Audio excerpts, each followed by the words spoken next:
안녕하세요. 네, 안녕하세요. 추운데 어떻게 오셨어요? 네.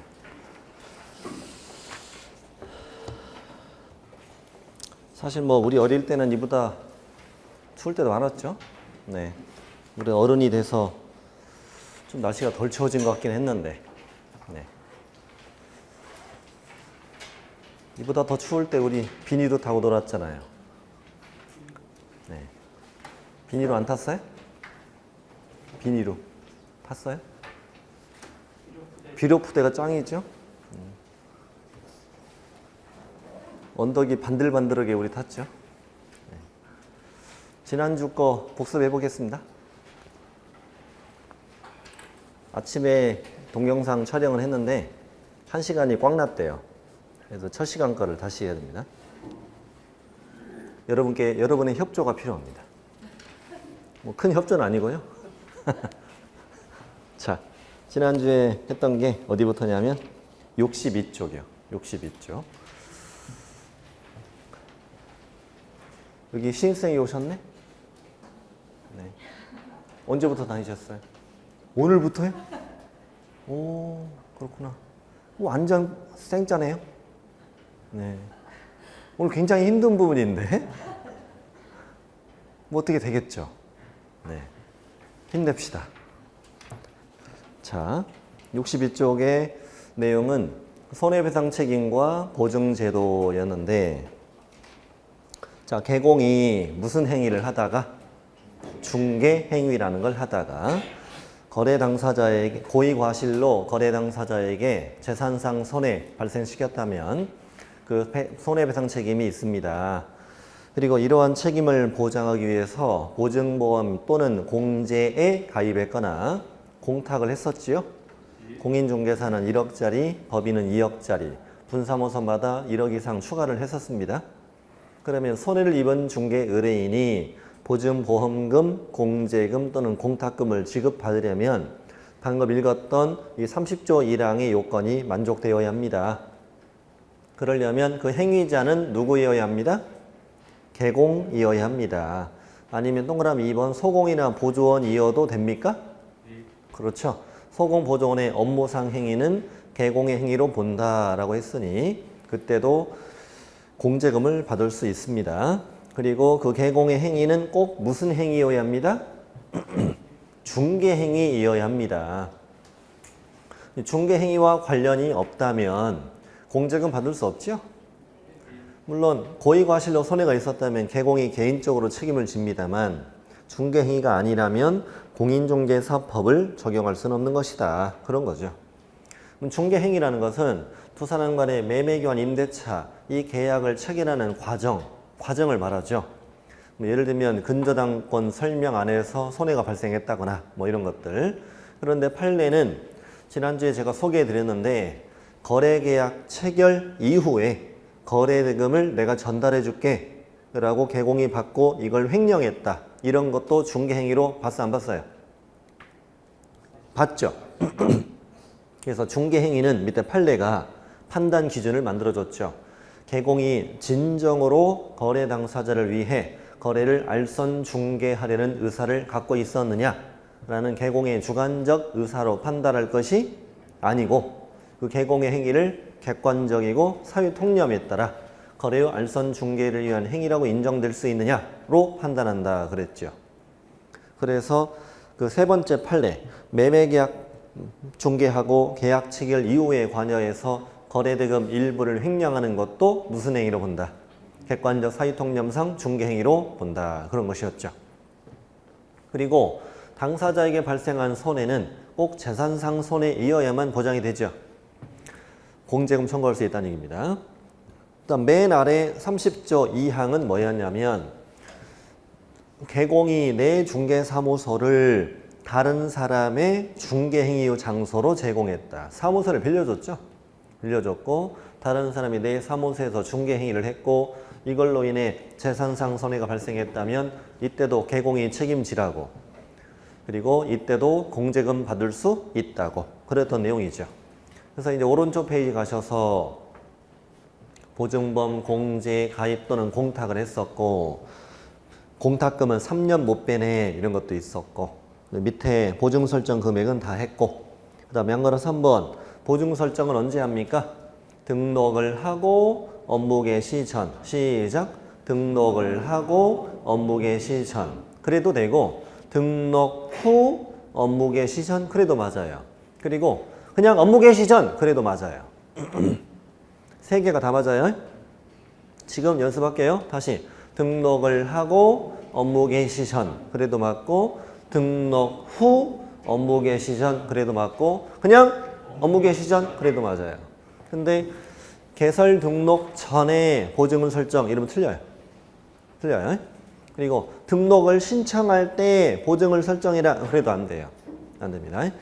자, 그리고 신고하는데 이 신고는 뭐 생략할 수 있네 이런 말도 있었지. 그 다음 양거로 4번 보증을 다른 보증으로 변경하려면 언제 하랬어요? 이미 설정한 보증에 효력이 있는 기간 중에 보증을 설정하세요 그랬어요. 그리고 보증법이나 공제인데 기간의 만료로 인하여 다시 가입할 때는 언제까지? 만료일까지 다시 보증을 설정해 신고하세요. 그 다음에 63쪽 맨 밑에 양가로 5번 자 거래 당사자는 보증 제도를 잘 모르기 때문에 개공은 설명해 주라. 언제? 중개가 완성된 때 거래 당사자에게 손해배상 책임 보장에 관하여 설명하고 그리고 보증관계증서 4번을 교부하고 나 전자문서를 제공해 주라. 그런 것도 있었죠. 다음 페이지 손해를 입은 중개 의뢰인이 보증보험금이나 공제금이나 공탁금을 받고 싶다. 그러면 개공과 작성한 손해배상 합의서나 판결문 사본이나 화해조사나 이런 걸 준비해서 직접 보증기관에 지급을 청구하면 됩니다. 다음 양가로 2번 보증기관은 보증 설정 한도 안에서만 책임을 지겠죠. 하지만 개공은 당사자에게 발생한 모든 손해에 대한 책임을 다진다고 그랬죠. 그리고 밑에 동그라미 3번도 중요했었는데 보증보험금이나 공제금이나 공탁금으로 손해배상했으면 며칠 안에 15일 안에 보증보험 또는 공제에 다시 가입하거나 공탁금 중 부족하게 된 금액을 보전해야 됩니다. 그런 것도 있었죠. 자 그리고 5절은 뭐냐면 계약금 등의 반환 채무행 보장 이것은 그 계약 체결 이후에 계약금, 중도금, 잔금 이쪽 과정을 말하는 거죠. 그래서 개공은 거래 당사자에게 계약금, 중도금, 잔금 이런 거 예치를 권고할 수 있는 제도였죠. 다른 사람 명의로 좀 묻어놓자고 거래 안전을 보장하기 위해서 언제까지? 거래계약 이행이 완료될 때까지 계약금, 중도금 또는 잔금을 예치 명의자 명의로 예치기관에 예치해 봅시다 라고 뭐 할 수 있다? 권고할 수 있다. 이때 예치 명의자는 어떻게 외웠죠? 개공과 공, 은, 보, 신, 채, 전문회사 예치기관은 공금신 나중에 다 외우시게 됩니다. 공은 보신채 전문회사 공금신 시작 공은 보신채 전문회사 공금신 되게 목소리가 우렁찹니다. 웬일이랴? 자 그러네요. 자 뭐 그런 게 있었고요. 오른쪽 페이지는 누가 예치명의자가 될 때 개공이 예치명의자가 될 때는 불안하니까 개공이 들고 튈까봐 불안하니까 여러 가지 의무들을 지고 그랬었죠. 자 그러고 지나가시고 6절 금지행위 금지행위는 개공 등에게 다 금지되는 것이었는데 자 뒤로 넘겨보시면 우리가 판매 명수 이걸 위반하면 1년 이하 징역 1,000만 원 이하 벌금이고 관직상 투 이런 거 위반하면 3년 이하 징역이나 3천 이하 벌금 그런다고 그랬죠? 네. 자, 그 중에서 판매 명수의 매, 중개 대상물, 매매업 좋아요? 우리는 직업이 중개업이기 때문에 토건, 입관공, 즉 토지나 건축물 같은 것에 대해서 매매를 업을 하는 걸 금지한다고 그랬죠? 특이한 것이었어요. 그 다음에 2번은 뭐냐면 저 인간이 무등록 중개업자임을 알면서 그를 통하여 중개를 의뢰받았습니다. 또 그에게 자기의 명의를 영하게 했습니다. 무등록 중개업을 하는 자 협력하는 거 있었죠. 그 다음에 수, 중개 보수나 실비를 초과해 금품을 받았습니다. 뭐 어떠한 명목으로도 초과하면 안 되죠?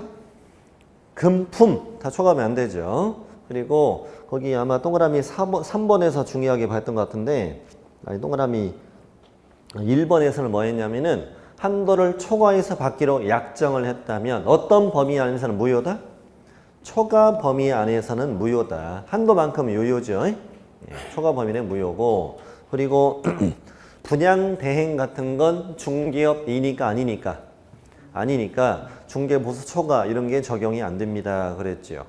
다음 양거로 4번 거래상 중요사항에 관하여 거짓된 언행 그 밖의 방법으로 중개 의뢰인의 판단을 그르치게 하는 행위, 이런 것도 있었네요. 여기까지가 판매 명수. 자, 이제 오른쪽에 있는 건 관직상투. 관계법령에 따라 양도나 알선이 금지되어 있는 부동산의 분양과 관련 있는 증서가 뭐였습니까? 청약통장이었죠. 이런 것들에 대해서 매매나 교환을 중개했거나 직접 매매업하면 당신은 3-3이에요.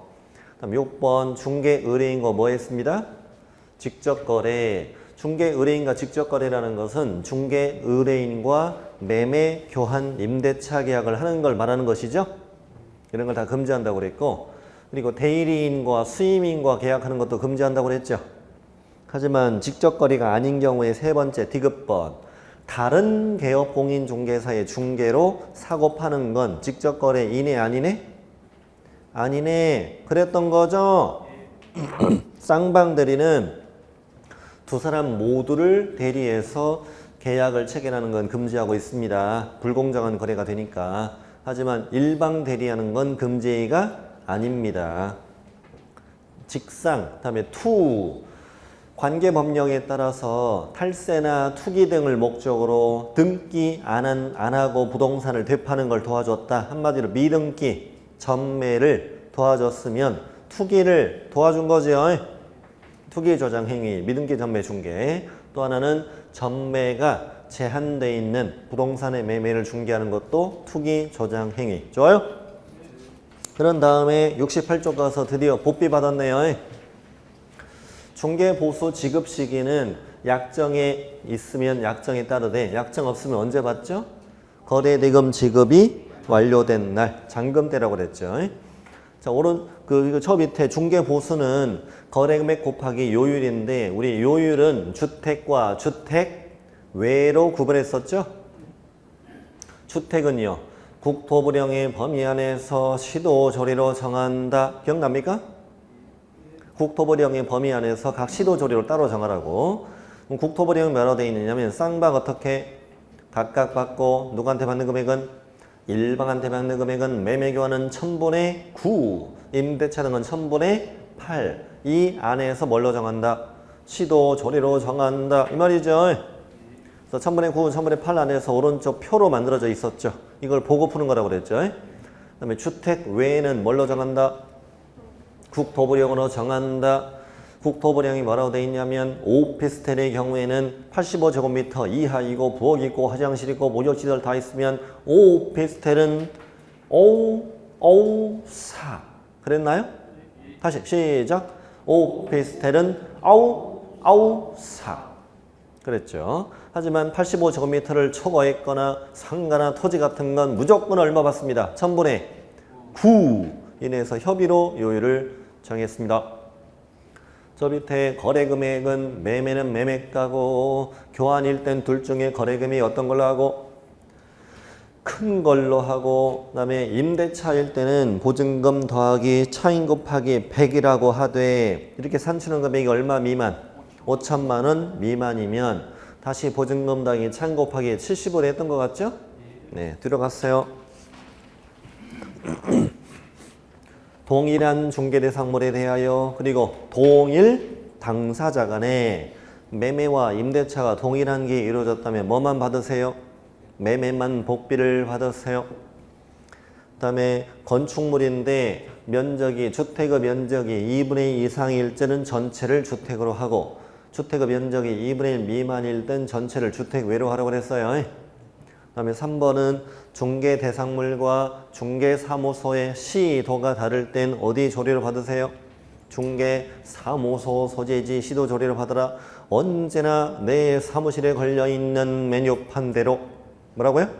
언제나 내 사무실에 걸려있는 메뉴판대로 우리 지난주에 여기까지 했습니다.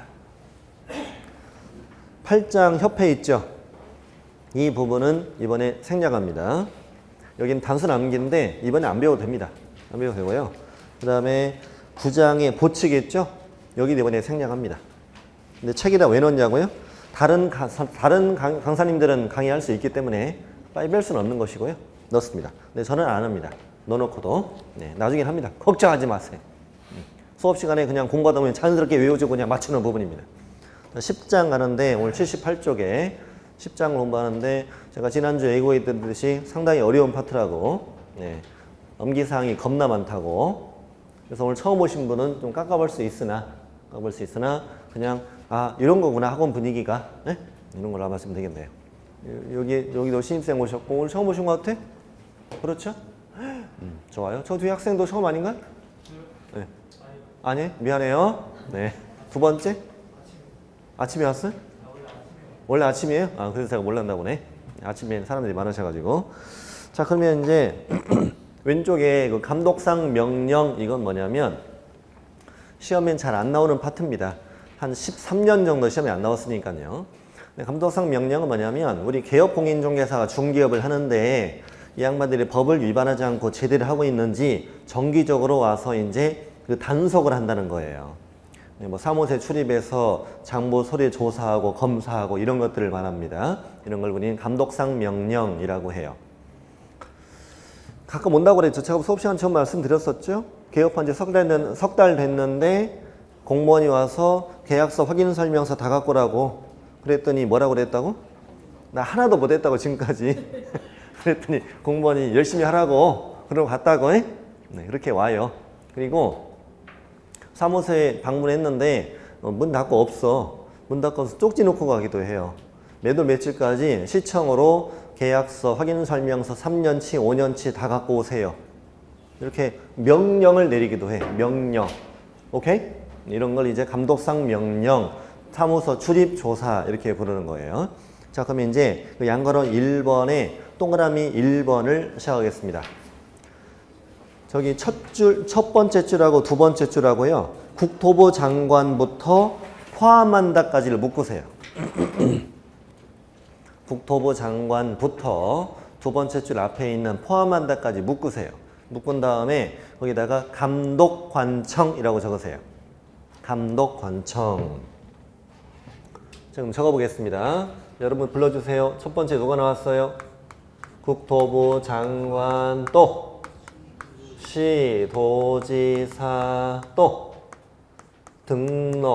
등록관청 거기다가 분사무소 소재지를 관할하는 시장, 군수, 구청장 여기까지가 뭐예요?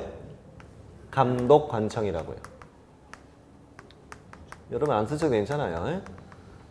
자, 이 감독관청이 오른쪽에 이제 누구만 읽냐면 계곡만 읽을게요. 거기 거래정보 삽입돼 있지만 거기나 오늘 안 봐도 돼요. 자, 개공에 대하여 이 말이죠. 개공에 대하여 뭐 해보래요? 업무 보고해봐. 또 자료 제출해봐 라고 뭐 할 수 있다? 명령할 수 있다. 아까 제가 쪽지 붙이고 한다고 그랬잖아요. 네, 이렇게 명령할 수 있다 이거예요. 그리고 동그라미 2번 사무소가 열려 있으면 직접 누구를 보내서 공무원으로 하여금 중개사무소, 여긴 괄호 빼고 합니다. 중개사무소에 출입하게 하여 장부 서류 조사 검사를 하게 할 수 있다. 여기까지를 감독상 명령이라고 한다. 오케이? 네. 그러면 칠판 보세요. 개공에 대하여 국장 감독할 수 있다 없다? 있다. 시도지사 감독권 있다. 등록관청 다 있다는 얘기네요. 이게 좀 의외죠? 이게 중요한 거예요, 가장. 문제 내볼게요. 개공에 대하여는 등록관청만 감독권을 행한다. 됐다. 네. 자, 우리 개공은 말썽꾸러기입니까? 자, 개공은 말썽꾸러기입니까? 그렇다고 해봐요. 빨리. 개공은 뭐라고요? 말썽꾸러기. 중개업을 현재 하고 있는 개공. 워낙 인구도 많고 말썽꾸러기입니다. 말썽꾸러기 때문에 온 식구가 다 감독한다. 우리 집 막둥이 누가 감독해요? 막둥이, 엄마, 아빠, 언니, 오빠가 다 하죠. 그래서 감독은 뭐? 온 식구가. 시작. 감독은 온 식구가. 그래서 이런 질문을 실제 내요. 개업공인중개사에 대하여는 국장, 시도지사 및 등록관청이 감독을 행한다. OX? O. 이렇게 풀면 돼요. 얘는 뭐냐면 여기 평택시에 법인이 주된 사무소를 두고 있어요. 그럼 평택시가 등록관청이죠. 그렇죠.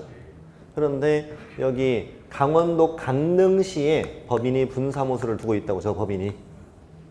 자, 그렇다면 이 분사무소에 대해서 국장, 감독권이 있다 없다? 있다. 있다. 자, 시도지사 감독권이 있다. 등록관청 있다. 근데 여기 등록관청에서 여기까지 올라면 너무 멀지 않냐고요? 너무 멀잖아요. 네, 그러면 갈 수도 있죠. 금요일날 점심 먹고 출발. 짐 싸고. 네?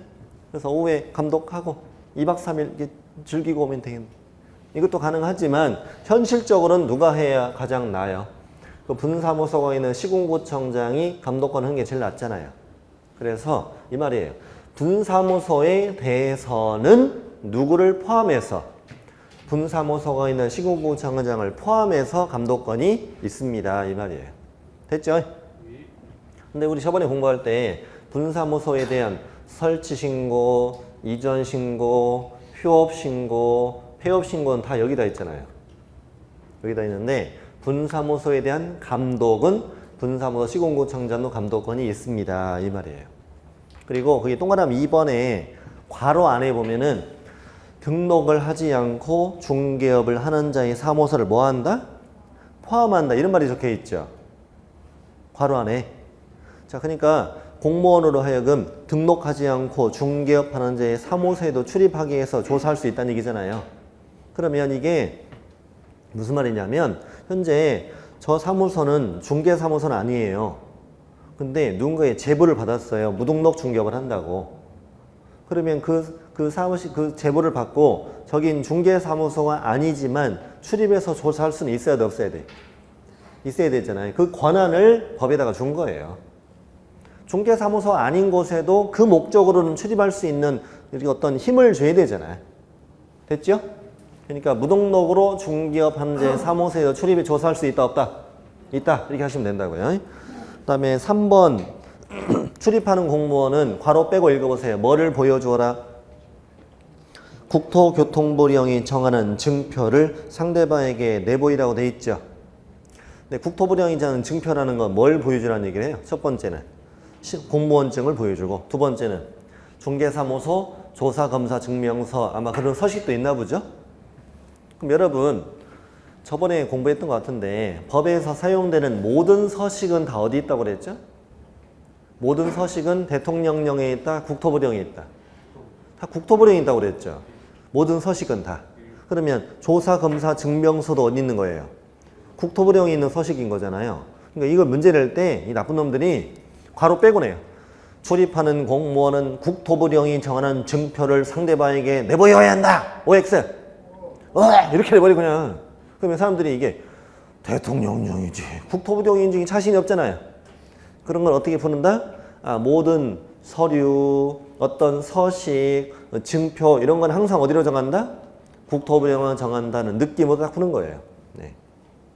그 다음에 동그라미 4번은 4년 전에 새로 신설된 법조문인데 필요한 데만 읽어볼게요. 국장, 시도지사, 등록관청이 불법 중개 행위에 대한 단속을 함에 있어서는 어디에다가 협조 요청할 수 있다? 협회에다가 협조를 요청할 수 있습니다. 이 말 말면 됩니다.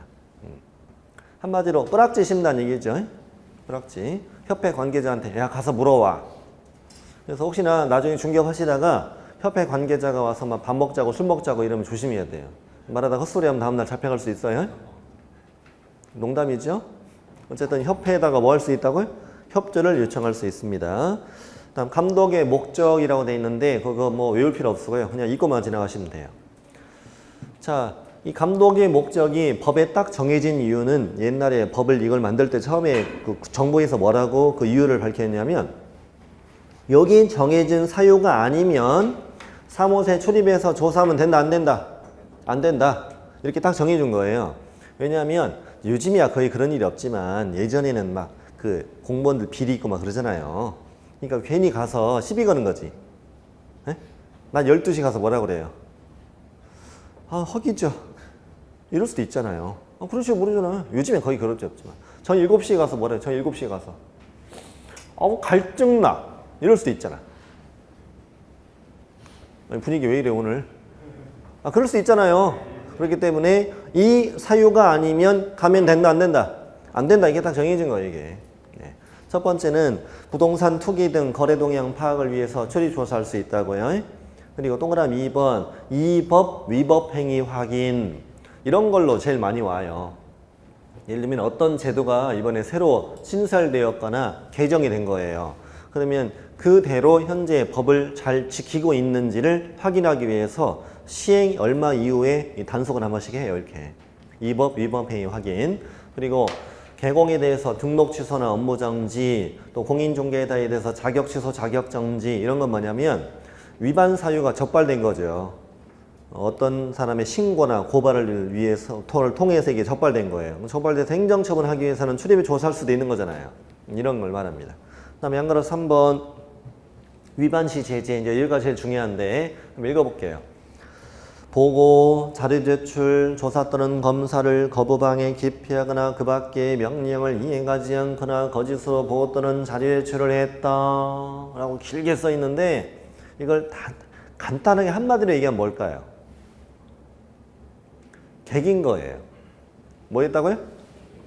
개겼다고요. 자, 개기면 개공한테 뭘 준다? 업무정지 준다고 적혀 있죠? 근데 여러분 한번 생각해 보실래요? 자꾸 우리 얼굴 좀 보고 생각 좀 해봐요. 왜 개겼을까요? 왜?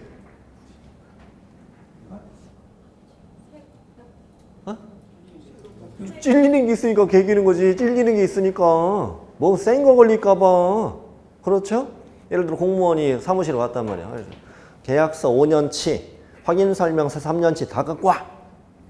이걸 보여주면 저번에 보조원이 쓴 게 많이 있단 말이에요. 지금 여기서 자격증 대여로 걸릴 위기야. 자격증 대여는 무슨 사유예요 지금? 자격 취소. 자격증 대여는 무슨 취소? 자격 취소 사유가 오늘 걸릴 위기라고. 그럼 어떻게 해야 돼? 개겨야지. 좀 이렇게 좀 가볍게 좀 재세요. 좀 다시 어떻게 하라고? 개기라고. 거기 구체적으로 어떻게 개기는지 써 있잖아요. 업무 보고, 자료 제출, 조사 검사를 뭐 하라고? 거부, 방해, 기피하라고. 계약서 각각 뭐라고 하면 돼? 싫어! 이렇게 하라고. 그럼 거부하라는 얘기지. 그럼 공무원이 당황하겠지. 미쳤나? 내가 찾을게. 직접 막 찾고 다니면 어떻게 해야 돼? 그 다음 어떻게 해야 돼? 방해. 다리 걸으라고, 다리 걸고. 빠떼 딱 이렇게 엎어버리라고. 됐어요? 네. 그럼 이제 공무원이 필사적으로 막 기어다니면서 찾아. 그럼 어떻게 하면 돼? 그때는. 그거 써있잖아. 기피하라고, 기피. 이제 방법이 뭐냐? 딴짓거리 해야지. 예? 갑자기 물 쫙 끓이고 청소 시작하면 되지. 먼지 털고, 뜀뛰기, 줄넘기 하고. 됐어요? 한마디로 이렇게 하세요, 앞으로. 거부, 방해, 기피. 이거는 촐랑, 촐싹, 까불. 시작. 촐랑, 촐싹, 까불. 공무원이 피곤해, 안 피곤해? 피곤하지. 얘한테 뭘 주고 떠나? 업무 정지를 주고 떠나는 거지. 우리 어릴 때, 우리 이런 놀이 했잖아요. 얼음 이거 했죠 지금. 기억나세요? 얼음땡. 예? 왜 이렇게 진지해 분위기가. 이걸 기억하는 방법을 좀 떠올리시라고. 다시 조사 검사를 거부방해 기피하거나 그 밖의 명령을 이행하지 않거나 거짓으로 보고 또는 자료 제출을 했다고. 그러면 촐랑 촐싹 까불했다고. 공무원이 뭐라고 한다고? 얼음 이렇게 하고 떠난다고. 뭐라고요? 얼음 하고 떠난다. 그래서 업무정지에 처한다. 현명한 위기 탈출 방법이죠? 네. 자격 취소보다는 낫잖아요. 어떻게 땄는데 지금. 자, 그래서 업무정지 사유라는 걸 알았어요. 힘들어. 자, 오른쪽에 갑니다. 오른쪽에 제목이 뭡니까? 행정처분. 이쪽이 이제 오늘 힘든 파트예요. 행정처분. 행정처분의 이제 종류부터 보겠습니다. 거기 이제 종류가 쭉 적혀 있어요. 적혀 있고 제가 오늘 프린트에 가로로 된 거 종이도 드렸는데 갖고 계시나요? 가로로 된 거. 거기를 보셔도 돼요. 거기 보셔도 되는데 일단 똑같으니까 프린트를 보겠습니다. 프린트된 걸 보겠습니다. 자, 행정처분의 종류는 저번에 아마 한 달쯤 전에 소개시켜 드린 것 같아요. 자, 공인중개사에게 주는 건 뭐가 있다? 자격 취소. 자, 공인중개사에게 주는 자격 취소. 자격 취소는 하여야 한다예요? 할 수 있다예요? 하여야 한다예요. 자격 취소는 할 수 있다 이러면 틀려요. 하여야 한다라고 문제 푸셔야 돼요. 그 다음에 소공에게 주는 건 뭐가 있다? 자격 정지. 우리 법인 영업정지라는 건 없죠. 영업정지를 소공권은 자격정지, 개공권은 업무정지라고 표현하죠. 그렇죠? 네. 6월 범위 안에서 그 자격을 정지하는 것을 자격정지라고 합니다. 개공에게 주는 건 등록 취소도 있고 업무정지도 있고, 등록 취소는 다시 절대적 등록 취소도 있고 또 임의적 등록 취소도 있다. 그러면 절등치라는 것은 등록을 취소하여야 한다. 임등치는 등록을 취소할 수 있다. 그렇죠? 그러면 절등치 사유에 걸리면 봐준다, 안 봐준다? 안 봐주고 무조건 취소입니다. 자, 임등치에 걸리면 등록을 취소할 수 있다. 그러면은 안 할 수도 있다. 근데 문제는 이거죠. 잠시 생각해 볼게요. 임등치 사유가 있다가 10가지 나와요. 이 중에 한 가지를 오늘 걸린 거예요. 걸리면 등록을 취소할 수도 있고 안 할 수도 있는 거죠. 근데 안 할 때는 봐주면 차이가 너무 크잖아요. 등록 취소를 할 때는 하는 거고 안 할 때는 대신 뭘 준다고? 업무정지를 준다고. 예? 네, 근데 문제는 이거죠. 개공의 입장으로 본다면 업무정지를 받는 게 훨씬 유리한 거잖아요. 업무정지는 최대 6개월까지 쉬면 되는 거지만 등록 취소가 되면 몇 년 지나야 돼요? 3년이나 지나야 다시 개공, 소공, 보존이 될 수 있는 거니까. 그러면 당연히 임등치에 걸렸을 때 등록 취소를 할 것인지 아니면 업무정지할 것인지에 대한 어떤 기준이 만들어져 있어야 되죠. 그 기준이 어떻게 되는지를 적어드리겠습니다. 프린트 맨 위에 적으셔도 되고 책에다 적으셔도 돼요. 세 줄만 쓰세요. 세 줄만.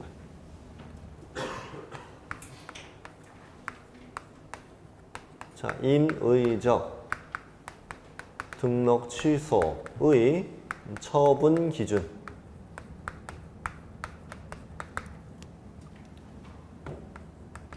최근 1년 이내에 임등치 사유를 1회 위반하였다. 1회 위반하게 되면 업무정지를 한다.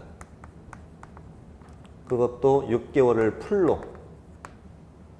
근데 1년 동안 2번 위반했다. 임등치 사유를. 이때는 절대적 등록 취소가 된다.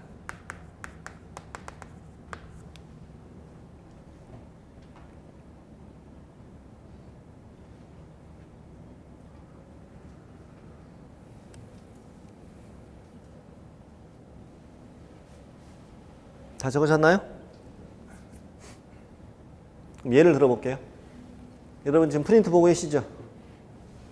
프린트의 맨 오른쪽 맨 위에 있는 게 임등치죠? 보이세요? 몇 가지가 있어요? 10가지가 있어요. 그 중에 1번이 등록 기준 미달이죠? 제가 문제 내볼게요. 풀어보세요. 벌써 풀 수 있어요.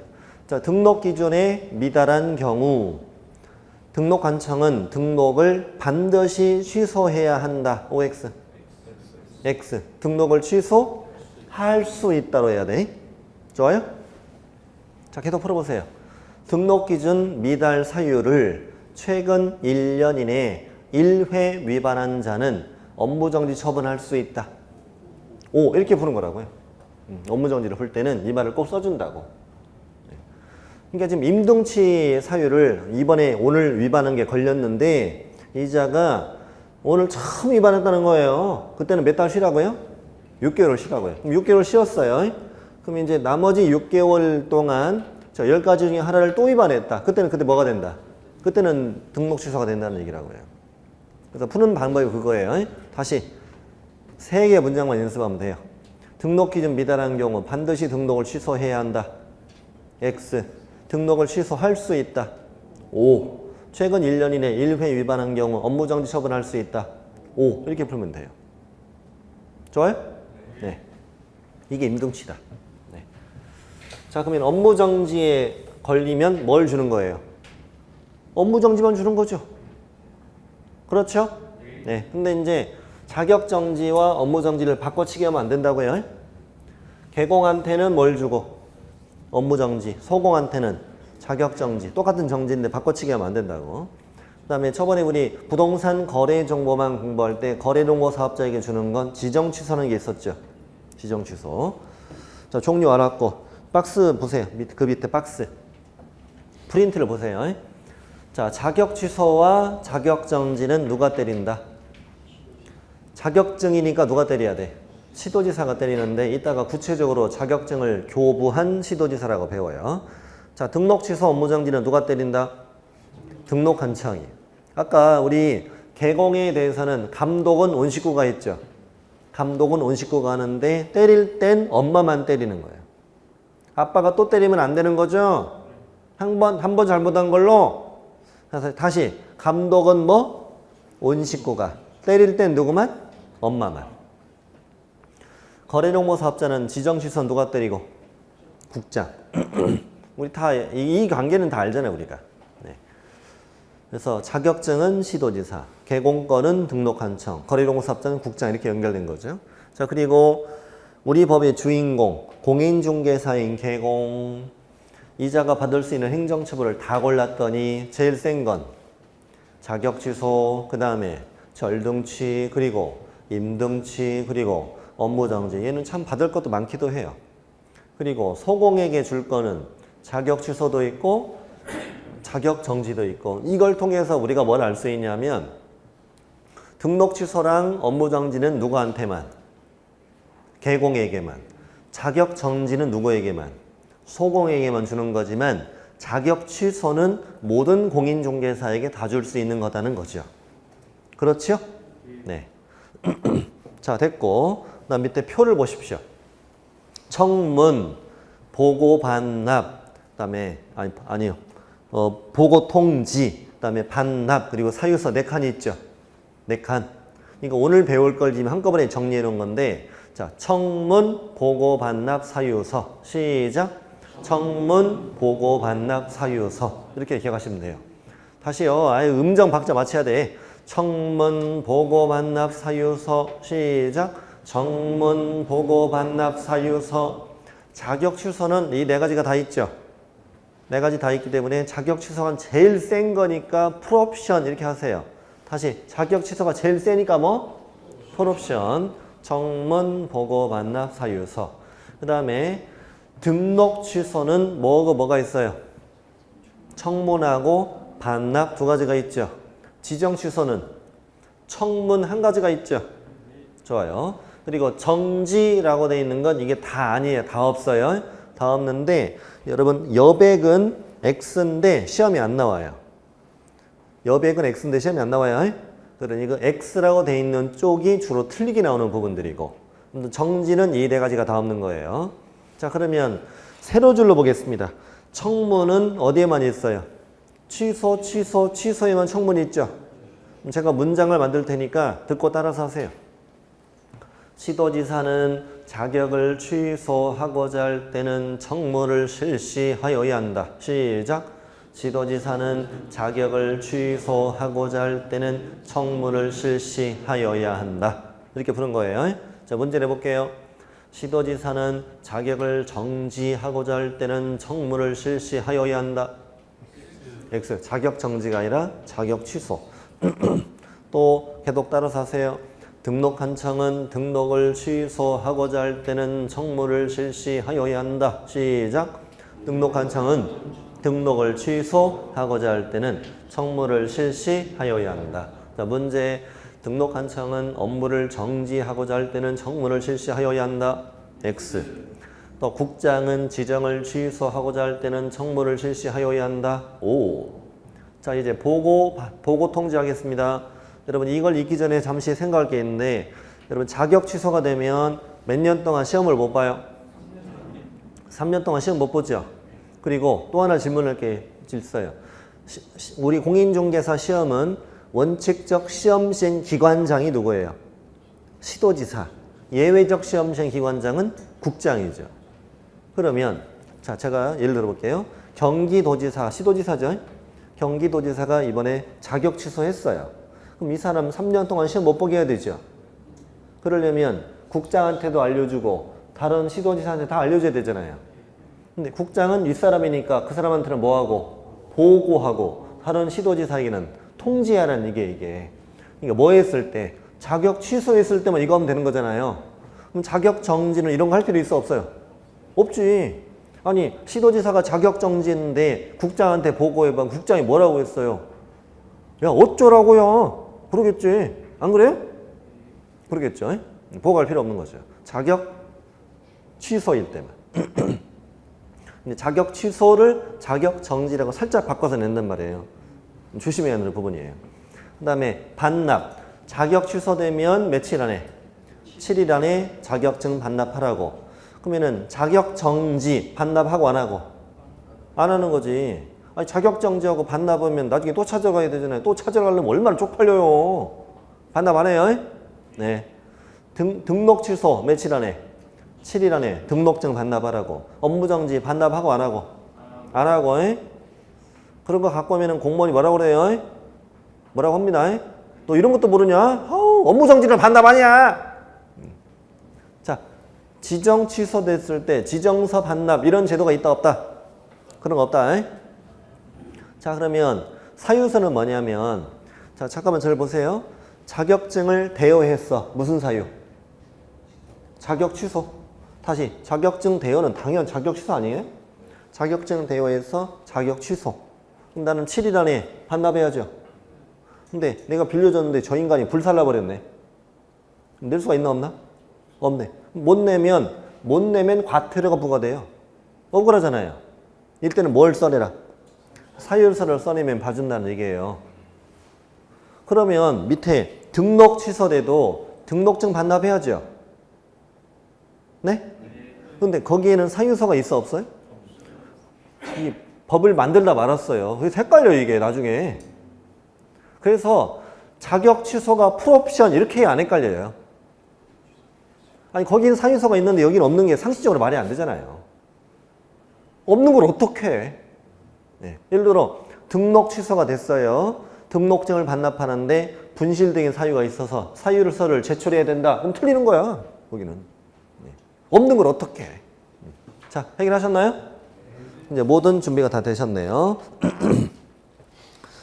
그리고 책을 보시고요. 책을 79쪽을 보시고 그리고 프린트는 뒷장을 넘겨두세요.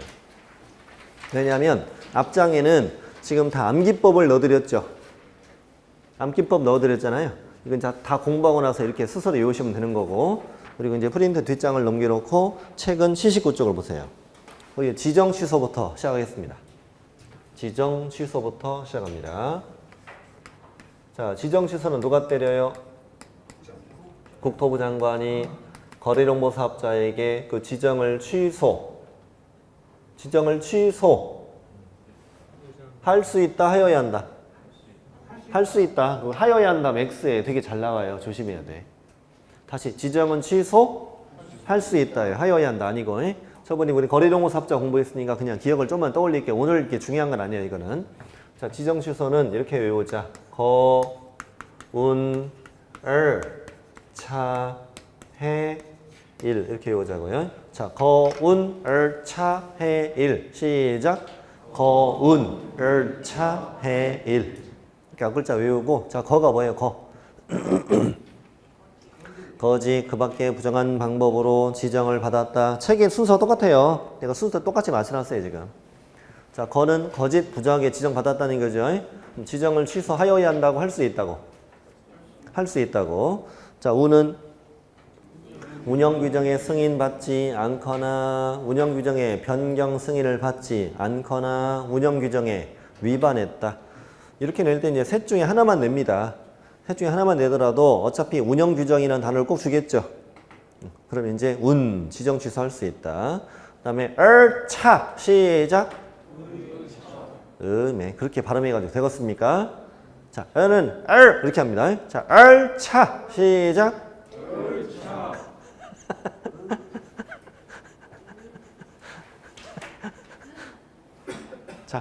미안합니다. 이 정도면 제가 만족할게요. 자, 개공으로부터 뭐라고요? 개공으로부터 의뢰받은 것과 다르게 공개하거나 개공에 따라 정보를 차별 공개했다는 얘기입니다. 예, 여러분 시험 낼 때 뭐뭐 하거나 이럴 때는 항상 끊고요. 끊고 시험에는 이거 중에 하나만 내는 겁니다. 그래서 차로 외우는 거예요. 다시 개공으로부터 의뢰받은 것과 다르게 공개했다. 이것만 나오든가 또 개공에 따라 정보를 차별 공개하도록 했다. 이렇게만 내기도 한다고. 자, 해는요. 개인정보사업자가 사망, 법인인 거래노동사업자 해산, 계속적 운영이 불가능하다고요. 당연한 거죠. 일은 정당한 사유 없이 지정받고 1년 안에 정보망 설치 운영하지 않았다 이거예요. 오늘 그냥 이 정도만 지나가세요. 지나가시고 박스 밑에 볼게요. 아까 지정 취소에는 청문 한 가지 있었죠. 청문 한 가지 있었잖아요. 근데 국장이 이 5가지 중에서 몇 번을 빼고 4번을 빼고 지정을 취소하고자 할 경우에는 청문을 실시해야 한다고 돼 있잖아요. 그럼 4번은 왜 청문을 안 하는 거예요? 사망 해산이니까 이런 건 청문할 필요 없잖아요. 청문은 말 그대로 청문회를 여는 거잖아. 청문회. 네가 어떤 과정으로 그걸 위반했고 정말 위반 사유가 확실한지를 따지는 거잖아요. 따지는 건데 왜 돌아가셨는가 물어볼 리가 없잖아요. 근데 사망 같은 건 시험에 안 나오고 이렇게 나와요. 문제 내볼게요. 제가. 프린트에 들어있어요. 프린트에 들어있어요. 프린트에 거기 지정 취소 절차 보이세요? 프린트에 뒷장 넘기시라고 그랬잖아요. 뒷장에 저 위에 보면 2번이 지문이잖아요. 2번 풀어보세요. 법인인 거래노동사업자의 해산으로 사업자 지정을 취소하고자 할 때는 청문을 실시해야 한다. X로 고르시면 된다고. 되시요? 네. 그럼 이제 맞는 것도 내볼까요? 맞는 거? 운영 규정을 위반하여 지정을 취소하고자 할 때는 청문을 실시하여야 한다. 5. 나머지는 5잖아요. 지금 뭐 하는지 알아요? 네? 네. 아, 4번만 빼고 나머지는 청문회 한다며. 네. 뭐배 오늘 난관이 예상되네요. 벌써부터 헤매네요. 자, 자격 취소. 다시 책으로 돌아옵니다. 다음에 해당하는 경우에는 자격을 취소하여야 한다, 할 수 있다. 자격 취소는 하여야 한답니다. 할 수 있다 하면 틀려요? 네. 자격 취소 4가지는 부양지역. 시작. 좀 힘차게 좀 해보세요. 자, 부양지역. 자, 부는요. 부정한 방법으로 공인중개사 자격을 취득한 경우. 구체적으로 물어보진 않아요. 이 부정한 방법이 뭔지는 안 물어봐요. 네. 뭐 시험지 유출했네. 뭐 예를 들어서 뭐 누가 대리시험을 봤네. 이걸 나중에 걸렸다는 거지. 이제 부정한 방법으로 자격을 취득하면 자격 취소는 당연한 거 아닙니까? 이런 거 고민해야 됩니까? 고민해야 돼. 당연한 거예요. 당연한 거죠? 당연한 거잖아요. 자, 양은 3개 문장으로 쪼갭니다. 다른 사람에게 자기의 성명을 사용하여 중개 업무를 하게 하거나 끊으세요. 자격증을 양도한 경우 끊으시고 자격증을 대여한 경우 이렇게 해서 셋 중에 하나만 나온다고 시험에는. 여러분 한 사람이 왜 시험을 하나만 내는지 알려드릴게요. 한 사람이 양도도 할 수 있고 대여도 할 수 있습니까? 두 가지를 동시에 못 하잖아요. 그러니까 근데 시험 지문은 한 지문에서는 한 가지만 물어보는 거예요. 원래 그런 거예요. 그러니까 자격증을 양도 또는 대여한 경우 이렇게 시험에 내는 게 아니라 자격증을 뭐? 양도한 자 또는 자격증을 이렇게 하나만 내는 거예요. 하나만. 그 중에 시험에 제일 안 나오는 게 자격증 양도예요. 우리가 양자로 외우는 걸 알거든요. 네. 그래서 시험에 제일 잘 나오는 제일 앞에 거. 다른 사람에게 자기의 성명을 사용해 중개업을 하게 한 자 이만큼만 나올 때가 제일 많아요. 이만큼만 나와도 자격증을 양도나 대여한 거로 똑같이 뭐가 된다? 자격 취소가 된다. 자, 성명, 자격증, 양도, 대여. 시작. 성명, 자격증, 양도, 대여. 이걸 2번 위반하면 형벌도 같이 져요. 1년 이하 징역, 1,000만 원 이하 벌금도 같이 져요. 저처럼 이렇게 쓰시면 돼요. 책에다가. 자, 자격 취소는 3번이 제일 잘 나오는데 자격정 Z 기간 중에 중개업을 하거나 끊으시고 여러분 상식적으로 자격정지는 누가 받는 거예요? 소공이 받는 거죠. 자 다시 자격증 누가 받는 거? 소공이 받는 거. 근데 자격정지를 받았는데 그 기간 중에 또 일을 했어. 그럼 더 센 걸 주는 건 당연한 거 아닙니까? 당연한 거 아닙니까? 네. 그래서 자격정 Z 기간 중에 중개업을 한 자 또 있습니다. 자격정 Z 기간 중에 다른 계공에 소공됐네, 또 보조원 됐네, 또 사원 됐네, 또 임원 됐네. 이 문장은 총 쪼개면 5개로 쪼개지는 거죠. 이 중에 딱 하나만 냅니다. 이런 식으로 자격정 Z 기간 중에 다른 계공에 중개보조원이 된 경우 이런 식으로 냅니다. 딱 하나만 내. 그러면 어디가 포인트예요? 자격정 Z 기간 중에 라고 써 있으면 무조건 자격 취소 이렇게 고르는 거예요. 자, 역은 징역인데 앞에 무슨 법 위반하여? 이 법 위반하여 라고 찾았어요? 자, 이 공인중개사법 말하는 거죠. 그래서 앞에 이 법이 별표. 그럼 질문 드릴게요. 공인중개사법이 아니라 다른 법을 위반해 징역을 받았다. 자격 취소가 된다, 안 된다? 안 되는 겁니다. 그래서 이 법 징역 시작. 그렇게 앞으로 발음하세요. 이 법 징역. 이 법 징역. 이번 시간 여기까지 합니다. 칠판은 지우지 마시고요. 잠시 후에 할 것은 뒷장에 자격 취소를 누가 때리느냐 이걸 공부합니다.